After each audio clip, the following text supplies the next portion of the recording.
Hello, everybody. Can I have your attention, please? Can everyone take their seats, please? Turn the mic up. Ladies and gentlemen, thank you. Good afternoon, ladies and gentlemen, from Arcadian Court in downtown Toronto. Welcome to the Empire Club of Canada. For those of you just joining us through either our webcast or our podcast, welcome to the meeting. And the meeting today will feature an opportunity for our audience to ask questions of our keynote speaker after his remarks. The Empire Club has had a long and rich history with CIBC since our club was founded in 1903. There are many speeches in our archive that CIBC had done through the years. The common theme is change and how to manage change. The first one was delivered in 1904 about new challenges of the receding British influence in Canada. Canadians were depending more on American imports while less goods arrived from Great Britain. The major issue was it wasn't clear to anyone how to keep the British interested in defending Canada when they were buying less goods.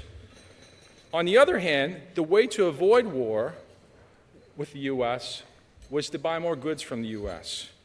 The president of the Empire Club, the president of the Bank of Commerce, Bill Walker, stated, quote, "I do not believe the time will ever come when the United States will both fight England and not sell wheat to England, because if she is prevented by war from selling wheat, she will stop fighting," he said. Another example of change in the CIB speech was illustrated in the 1954 speech. Canadians were grappling on how to deal with problems transitioning to a post-war economy. The recipe for Canadians to deal with trade uncertainties was simple. According to the Bank of Commerce President James Stewart, who said, quote, "We must focus on the freest trade possible. Then we must prepare to make the cost and price adjustments necessary to this end. Otherwise, a creeping economic isolationism can submerge us, reduce our standard of living, and make our international position untenable," unquote. Well, now we have come full circle. We're back at the point in time where isolationist trade policies are in vogue. It is dominating our national conversation and conversations around the world. In terms of the topic today, productivity and competitiveness, it would be obvious that isolationist protectionism would be the ultimate threat to any bank or any economy. In the modern era, speeches from CEO and other bank CEOs at the Empire Club focused on more nuanced changes in terms of how to be competitive, in terms of changes stemming from new technologies, competitive threats, or security concerns. Victor himself spoke to us in 2015. His philosophy is to deal with threats not by being defensive, but on embracing innovation. As the new CEO of CIBC Bank, Victor's goal was to, quote, "build a culture where the smartest people can work on the biggest challenges and the most innovative technologies without being encumbered with the knowledge of what is seemingly impossible." Well, when I first read that in your speech, I thought, that sounds like a fantastic place to work. And Victor, given your interest in cutting-edge technology, I wanted to let you know nobody has stamped my bank passport in the last 20 years. So I heard you travel with the teller stamp, and perhaps after the speech I brought my book and you can stamp it. That would be great. So when I thought about making this introduction to Victor, I did call around and make some calls about Victor. And I heard a few things. I heard, one, he is excellent at making deep relationships. Two, he is concerned with the human side of banking. And most importantly, I heard he doesn't care about the trappings of office. Picture a bank CEO. When you do, you think of an executive in a massive plush space at the top of the skyline. You're obviously not thinking of Victor Dodig, who believes in a flat structure, running it like a trading floor, working in a cubicle along other executives at CIBC. I am told, quote, "Victor has an office available for him to take meetings in, but none of his stuff is in there," unquote. The image to me is striking, as I'm sure it is to all of you. It speaks volumes about the type of person he is, about getting down to work and building on a great company. His approach to leadership came from his learnings from nearly 25 years of business and banking experience prior to being sworn in as president and CEO in 2014. During his tenure, he helped usher in a new era for the bank, positioning CIBC as a relationship-oriented bank for a modern world, and leading the acquisition of the PrivateBank to establish the North American platform. In his private life, Victor resides in Toronto with his wife Maureen and their 4 teenage children. Please welcome to the Empire Club of Canada today's speaker, Victor Dodig.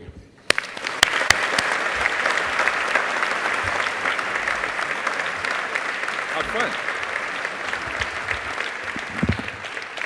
We'll have some fun, Kent. Thanks for that kind introduction. If I had my kids in the front seat, they'd be rolling their eyes. Okay, Dad, that's what really keeps you honest in this job. Your team, but also your family. So we're pretty busy at the bank, and I thought to myself, you know, we could have either easily pulled out one of the speeches from the archives and one part of that past era, and it probably would have sounded like today. Our chairman, John Manley, I spoke with on Monday. We talk to him every second Monday.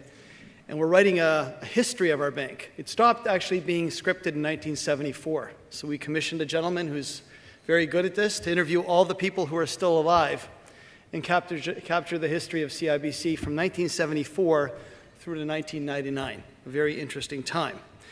And John read the book, and he said, you know, as I read the book, it sounds a lot like today in terms of technology, in terms of personalities, in terms of desire to grow. And that's the unique thing about banking. It is the same but different. And the era that we're living in today is many ways the same but different. It's a privilege to be with you today to talk to you about my thoughts. I love coming to the Empire Club because I don't have to have Amy South, our head of investor relations, saying that I'm making forward-looking statements that you shouldn't believe in or you shouldn't count on. You can listen to these, you can disagree with these, but at least we can have some interesting ideas forwarded to you, and hopefully some questions at the end that I can answer. And hopefully we all walk away a little more enriched about what is going on in our economy, what is going on in our country, and how do we make it better. So I'd like to start off with a little story. I always start off with a story about family. I talk about my late father. He arrived in Canada in 1961, just before one of the large great bank mergers of the Commerce and Imperial Bank. Came as a Croatian refugee in search of a better life. He came through Halifax. He came with $10 in his pocket. And coincidentally, and this isn't what qualified me for the job, he did open his first bank account with the Bank of Commerce and remained a lifelong relationship for us until his passing 3 years ago. So when I became the CEO of CIBC, my dad gave me, he was a pack rat. He saved everything. I guess that's what happens when you're a refugee and you start off with nothing. He gave me every single one of his CIBC bank passbooks for the first 15 years. He also claimed we paid good dividends because our interest rates are low. But I said, okay, Dad, you know what? Buy the stock. He gave me these passbooks, and I noticed 2 things about him. He said, take a look at these passbooks and tell me what you notice. I noticed 2 things. The first was that the entries went from handwritten in the early 60s to computer generated as we got into the 70s. The second thing I noticed was that every week there was a deposit, other than 2 weeks. One was for the first house in Parkdale, and one was for the first car, a Chevy Nova that was missing every conceivable option you can imagine having in a car. You remember those days? The AM radio, no air conditioning, nobody's wearing the seatbelts, manual brakes and manual steering. He was a hard worker. He was a saver. He chose to manage and protect his resources to ensure a solid future for himself and for his family. This is also a man who kept a folded $5 bill, and then a $10 bill, and then ultimately a $20 bill in his wallet, hidden away to be prepared for a rainy day. I do that today myself. You might ask what the denomination of the bill is. It's $20 US and it's $20 Canadian. We're a North American bank. So that's what my remarks are about today. Not about the folded money, but it's about, even when the economic storm clouds appear to be far off in the distance, I think it's important to be prepared for the inevitable change in economic weather. I often liken today to being on a sunny beach, and everywhere you look around in the distance, there's a storm cloud. There's a storm cloud around interest rates, there's a storm cloud around trade, there's a storm cloud everywhere today. We can't cross our fingers and hope for a bright sunny day every day, but we can be taking deliberate steps to be prepared for the forecast of what's coming. And being prepared can look an awful lot like being lucky. Everyone knows that Canada endured the financial crisis of 2008 better than most nations. Was that good fortune? Or was it important decision making? I think it was a combination of good fortune and collaboration with the government and the private sector to make sure that we were both lucky and prepared. And now there's nothing wrong with enjoying the fruits of our labors, this moment of satisfaction and raising a glass to our success that we see today. We've bounced back nicely as a country, even though the storm clouds are in the distance. You can argue that today is the best time in history to be alive, with the advances that are being made in healthcare, education, technology. It's all good in so many ways. In the developed world, and I'm sure you're reading this in the papers this week, it's only a decade ago that we went through the financial crisis of 2008. And in that decade, we've seen one of the longest sustained periods of economic growth, with developed nations and emerging nations all benefiting from this growth since 2008. We see the power of technology, we see the power of innovation, we see the threats and benefits of disruption and improvements to the status quo. There's lots of reasons to feel optimistic and hopeful about the world we are living in today. Our economy in Canada is growing nicely. It may not be growing as much as we'd like it to grow, but it's growing at 2% a year. Unemployment is at a 4-decade low. In spite of the blip last week, it's still quite low.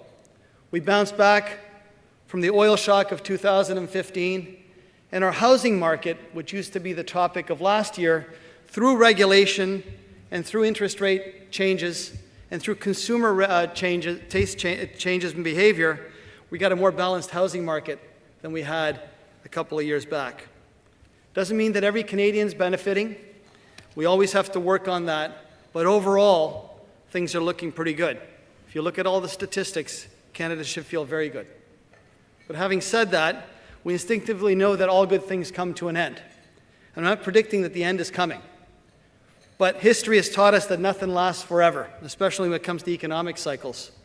And people have learned this, and countries have learned this, and companies have learned this the hard way, time and time again. Why do we suffer from this amnesia? Think of the Alberta oil boom of the 1970s, where so much wealth was created only to be destroyed when oil prices collapsed. Or the dot-com boom a generation later. Or think about this. This is an interesting quote. 2007, I'm sure you recall this. The chairman of the U.S. Federal Reserve, one of the great authorities on the global economy, and he said, and I quote, in 2007, quote, I don't expect significant spillovers from the subprime market to the rest of the economy or to the financial system. 1 year later, 12 of the 13 most important financial institutions in the United States were at the risk of collapse, just to focus the mind. And while many of the traditional warning signs of an imminent downturn are not evident today, there are reasons to proceed with caution and start planning for this next cycle. Complex geopolitical situations like the ones we're living through right now can create noise in the markets as well. It's our job to look past that noise. Some of it's noise, some of it's real, but we need to make sure our decisions are based on a sound understanding of market fundamentals and what's right for our companies and for our country over the long term. So let me start off with the first problem that we're facing. It's about debt. When the economic historians look back on this period, let's say a decade from now, I think the book title will say it was too low for way too long. And as a result of that, we've seen debt pile up within governments, countries, and consumers.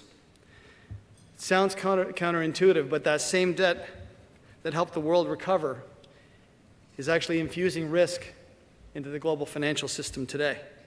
And it's generating the headwinds. We've gone from quantitative easing, or QE, which is what you always heard, to quantitative tightening, or QT. We're living in a different era. Many central banks are moving in unison to start moving out of the era of monetary easing. So here's the challenge in a nutshell, and one particular challenge that's worth pointing out today. Global debt levels continue to rise. So today, the amount of outstanding global debt is $247 trillion.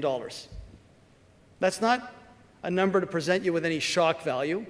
It's about 318% of global GDP. It's climbed.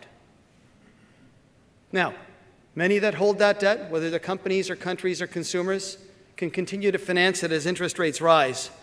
But we've seen many emerging countries borrow in US dollars to finance their growth and development, attracted by the low interest rates of the US dollar. We've seen consumers do this with Swiss francs in the eastern parts of Europe and the European Union as well. So two things are happening.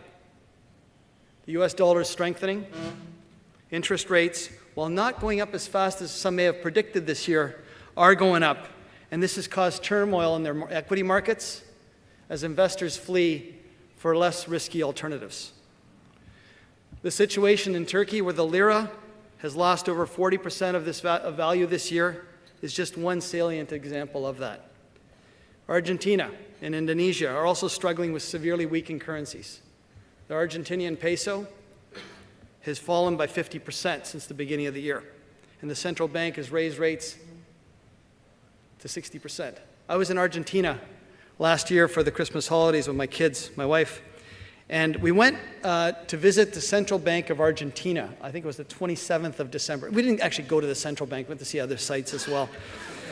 Kind of odd, you know, like, well, that's a lot of fun, Dad.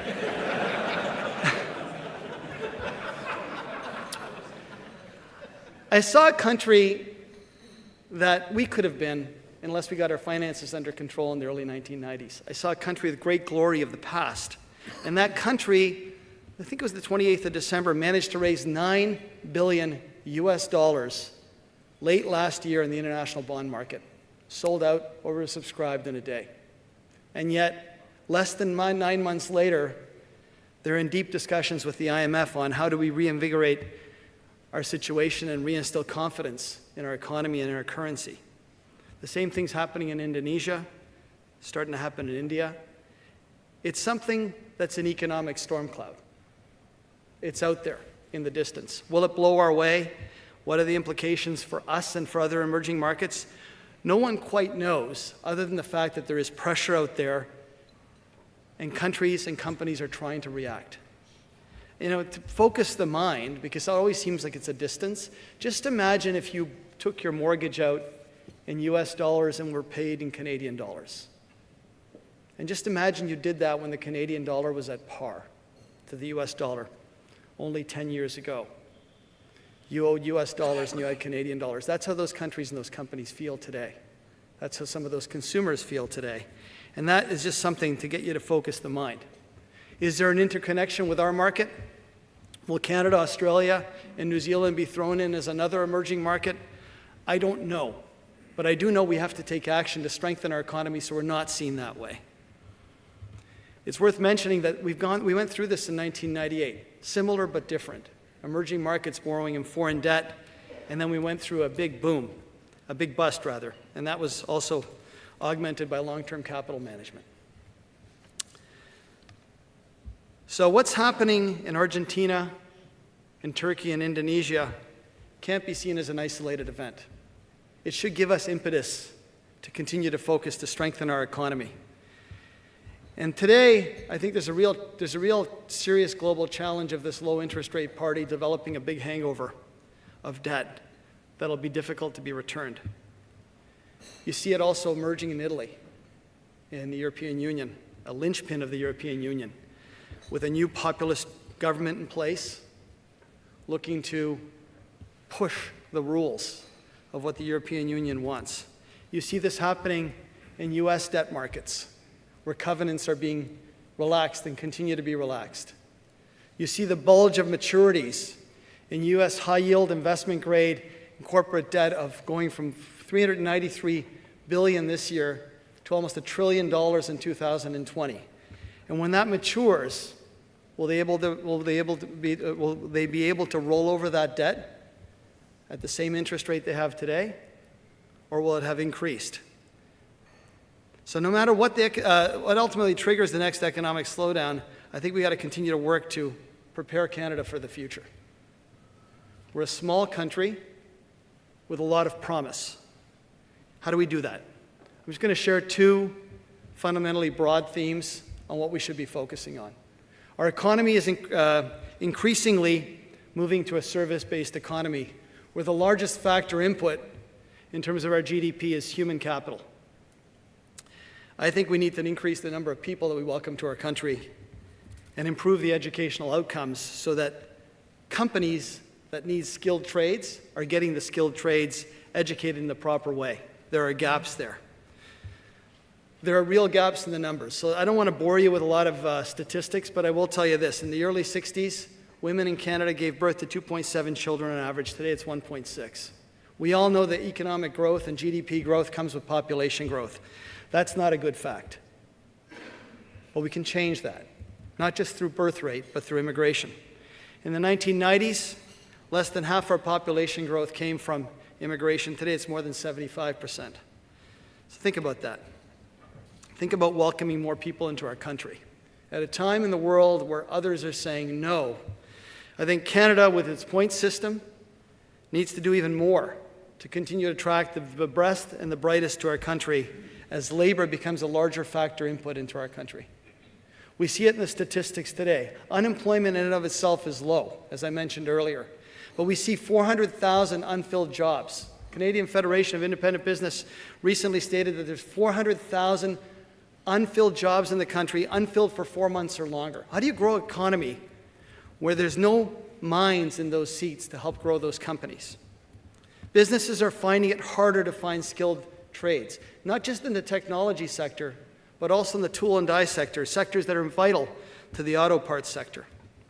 We've always been open to newcomers. Today, it's even more important that we start to focus on attracting those best and brightest to our country so we can take this halo of a brand and make it a real place to earn a living and to improve the standard of living for all of us. This is something that's starting to occur, but we need to lean in at this moment in time. This is not a policy that can wait or a policy that can be piloted. The government's introduced some interesting programs. The Startup Visa program, which is meant to pair up immigrant entrepreneurs with venture capital here in our country and make them permanent residents. We've got the Global Talent Stream program in place. There are a lot of talented technology refugees that aren't welcomed in certain markets that should be welcomed to our market, that can help our companies become stronger and more competitive for the future. But immigration is only part of the solution when it comes to human capital. We need to create a better education system to match the needs of our employers to what universities and colleges and trade schools are producing. And there's a gap today. We know there's a gap. We know there's a gap in the so-called STEM disciplines. We know there's a gap in some of the skilled trades. We know that almost 1 in 10 students that graduate from a Canadian university are unemployed after graduating, looking for work. We know that universities think that they're producing the right people, they're producing the right skill set, because McKinsey did a study where they said 83% of those who lead universities and colleges feel like they're right up to par with what the economy needs, and yet employers, only 2/3 of employers feel that way. There's a real gap in terms that needs to be filled. I know that in our own bank, I see that gap in some of the more specialized areas where we're looking for the right people, whether it be in the area of cybersecurity or artificial intelligence. We try and attract the best and the brightest, but there's a war for talent going out there. We also know at the other end of the economic spectrum, the truck driver. We always talk about the truck driver. I don't know, if I were a truck driver today, I'd be in the headlines all the time because someone's supposed to take my job away, yet the unemployment rate in that industry is the lowest in our country at 3.6%. There are not enough truck drivers. So the technologists and truck drivers all play a role in growing our economy, but we don't have enough of them here. Let's bring some of them to Canada, and let's nurture more of them in Canada to improve the situation of our human capital, which is really critical. But human capital needs financial capital. And that's really the second broad theme I think that we're all familiar with. We hear a lot about, we're not competitive enough, or sentiment's negative. Canada's a great country. Everywhere you travel around the world, people have nothing but good things to say about us. Now, from a foreign policies perspective today, I think we feel like we're an isolated country in many ways, and that too shall change. But I think I don't want to focus on politics. I don't want to focus on NAFTA because our government's in the midst of negotiations. I will say this. We need to be a trading nation. We need to look for more trade, more diversified trade in order to improve our standard of living. We need to focus on foreign direct investment in Canada, which has dropped. It's dropped by 26% since 2010. We're seen as a choice country to think about, a choice country to reflect on, but we're not always seen as the choice country to invest in.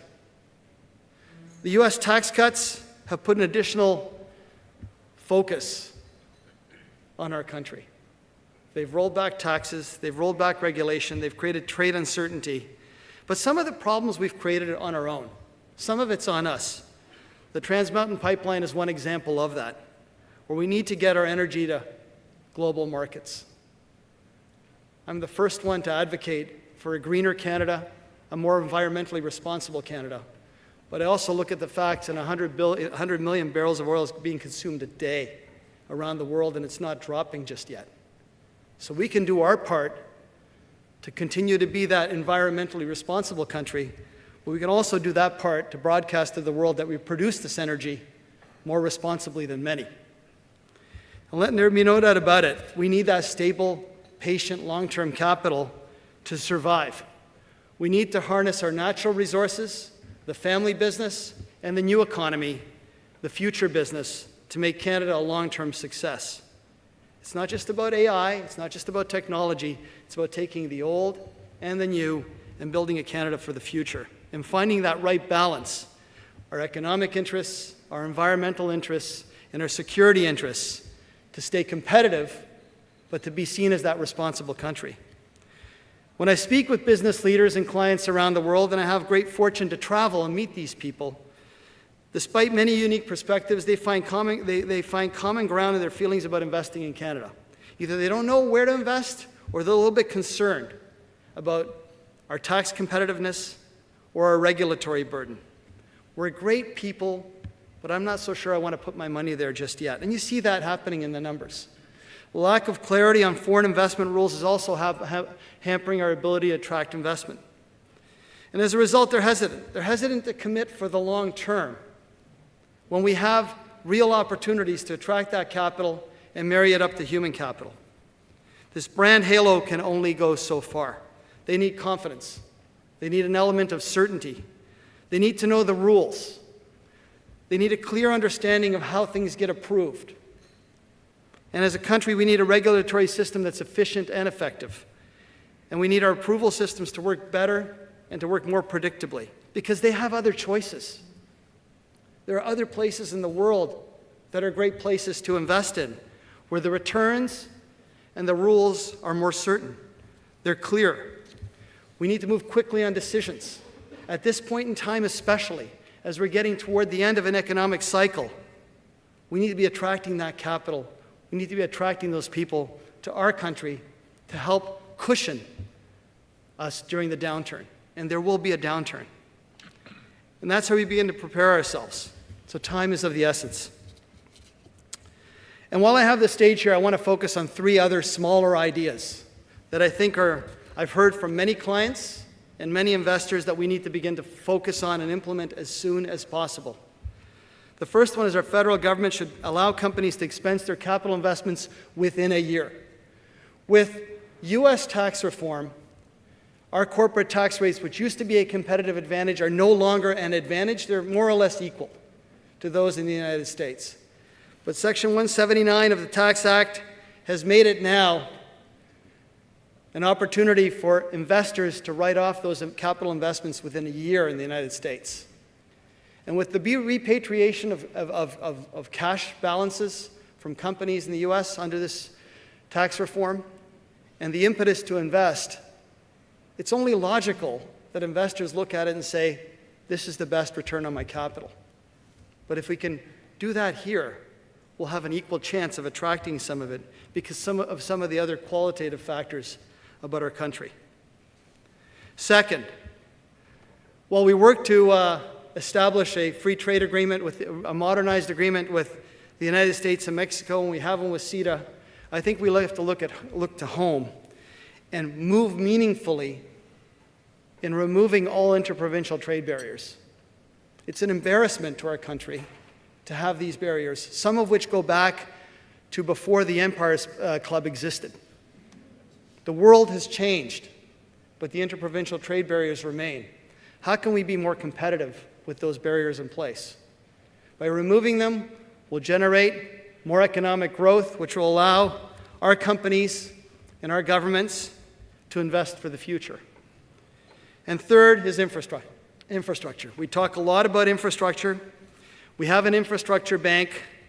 Now is the time to move more rapidly in investing in that infrastructure so we can cushion the blow for the downturn that's inevitable. So I'm going to conclude now. Ladies and gentlemen, thank you for listening to me. I started today by telling you a story about my father and how he prepared for those rainy days by saving, by keeping those folded bills in his wallet.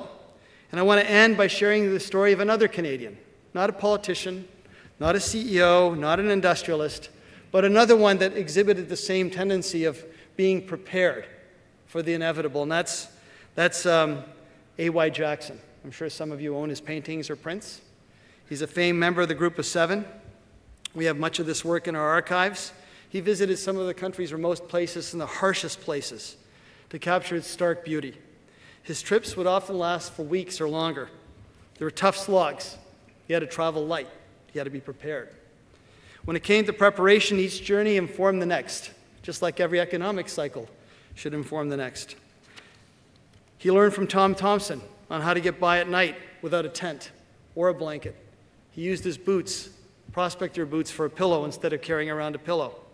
He learned that in the height of summer, the mosquitoes are brutal, so I need to carry extra paint in case some of them show up in the one I'm using for my paintings. And therefore, we learn from our experiences as people, whether it's A.Y. Jackson or my dad, or whether it's what each and every one of us experience. The question I have for all of you that you should be leaving here thinking about is, how do we prepare for the inevitable? We need to learn from our economic experiences as a country, as citizens of it. We know these periods of expansion come to an end. And while our economy is doing well, now is the time to prepare. We can build a more resilient Canada by increasing immigration, by making sure that our colleges and universities and trade schools are producing the types of skills that our employers in the private sector and the public sector value, by making policy changes to attract more foreign investment into Canada, given that we're all competing for capital. We need to use this sunny time to enjoy our success, but to prepare for the future. Not to revel in our prosperity, but to protect and build on the Canada that we all grew up with and are growing up with, so that future generations could have that same benefit. So it's time to fold our own proverbial $20 bill, or maybe have some foreigner put some $20 bills in our country so that we can see prosperity in the future. Thank you very much for being here and for listening to me.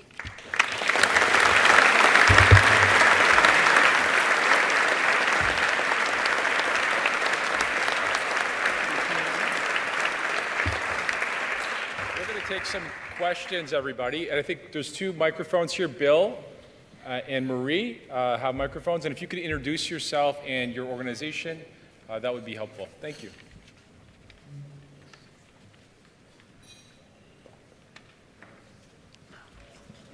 Thank you. That was a very enlightened lecture. I agree with most of your analysis and prescriptions. Most of it, but not all of it. That's good. I like that. Because I'm going to take one exception. Okay.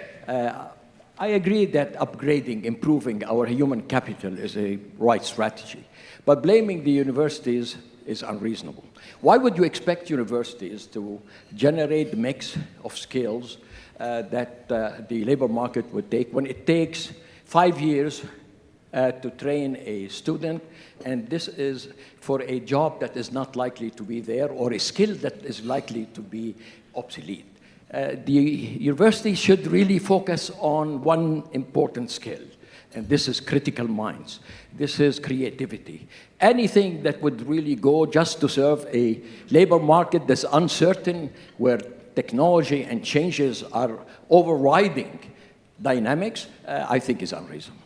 Yeah, no, that's a good point. I mean, I think the focus of colleges and of trade schools to produce these skills, these very hard skills that we need, is really critical. If I look at our bank today and I go to our cybersecurity center, a lot of the folks there that are in network security have great college degrees and have real insight. And my technologist can take me through that more than I can take you through that. But I'm seeing the seeds of that. I'm seeing the schools transition across the spectrum. I think what I didn't use in the speech, what I just want to impress upon everyone is speed. Like, we cannot wait for this today. Today, more than ever, we need to diversify our exports of hard goods and soft goods, and we need to be prepared to bring the best and the brightest in human capital and in financial capital, because we're competing for it on the global stage. And now we need to strike when the iron's hot. But thank you for that. Hi, Victor. I'm from Brookfield, and I agree with pretty much everything that you've mentioned.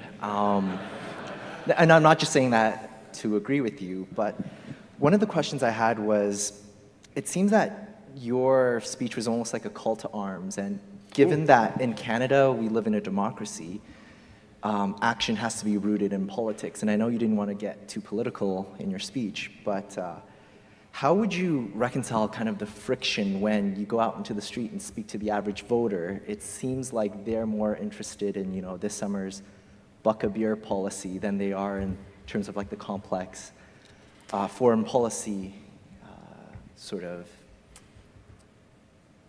policies that you were advocating for in terms of like increasing immigration to Canada. So Right. That was kind of my question. That's a good question. You know, and this is part of the problem. When things are good, people don't see the need to debate that. But there are decision makers out there that form policy. There are decision makers out there and agents in our economy that attract capital. And those of us who have the ability to do that and are fully aware of that should be doing that for the benefit of the common good. At the same time, many of us socialize with those who are feeling like everything's great. Why do we need more immigrants? Why do we need more foreign capital? I think it's important to sit down and share the facts with them and have that conversation. I don't know what other better answer to give you other than those of us in this room. It only starts somewhere. It's got to start within our financial institutions, within our public and private companies, our professional services firms, whether you're lawyers or accountants or consultants. We need to make that move. We need to start attracting those people. We need to start advocating for that and not wait for the broader population to vote on it.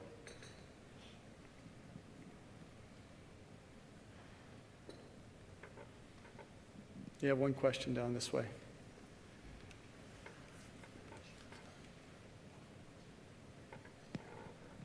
Hey, I agree with nothing that you said. No, I'm just kidding. I guess I'm just curious about sort of the competition for capital.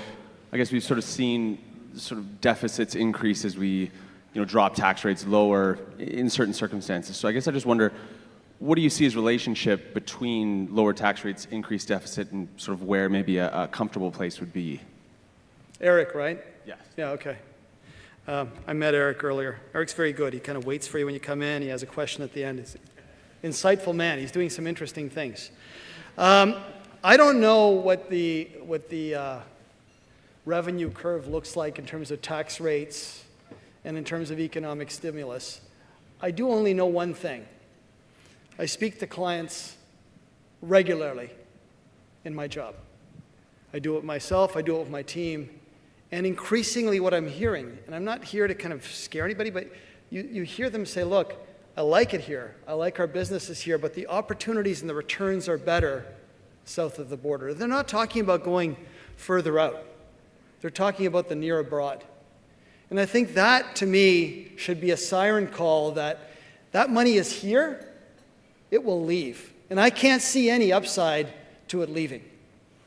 I can't see any upside to foreign capital going to other places and not to Canada. We have a current account deficit in our country. We've had one for several years, mostly driven more recently by energy prices that have been depressed. We can't get a pipeline built. We're shipping fuel by train. Today, Western Canadian Select is trading at a 20% discount to WTI, if I saw the numbers correctly this morning. That's a real problem. That's real leakage for social programs, for quality of life, for education, for healthcare. And that needs to be translated to everyone. It's not about lining the pockets of corporate Canada, because most of corporate Canada is invested in by Uncle Fred and Aunt Jane, who have their money in an RSP, who need the dividend yield, who need to see their shares appreciate because they rely on it for their retirement. That's the way we need to be thinking about things. And that whole narrative of economics has to speak to everybody in the population. We need to do a better job of it each and every day so that everyone can see the benefit of these policies and not see it as benefiting a few.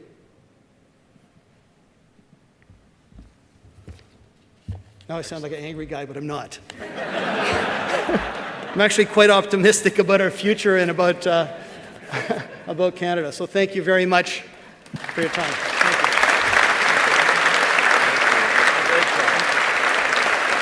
And now Richard Carlton, our sponsor from the CSX, will be giving the thank you. That's the CSC, but in any event, thank you very kindly. Eric, I want you to remember one thing. As Jim Rogers, the famous American investor, said, whatever you tax, you get less of. Okay? Just keep that in mind. Victor, it was a great pleasure to hear your thoughts, wide-ranging as they were. And I think we did get a little bit of insight into your personal views and your family life. I'm afraid I actually pity your kids. How many other central banks did you visit? No, sorry. In any event, we know that you're one of the busiest individuals in Canada, and it was a great privilege for you to spend time with us here this afternoon sharing your thoughts. Again, thanks to everybody for joining and supporting us here at the Empire Club this afternoon. The one thought, on a bit of a somber note, for those of us who worked in capital markets for a long time, September 11th is a tough day. And I just want you to take a few moments this afternoon as you go about, as you get back to the office and do your work. Think about the friends and colleagues that we lost on that horrible day 17 years ago, and spare a moment for their families. Thank you.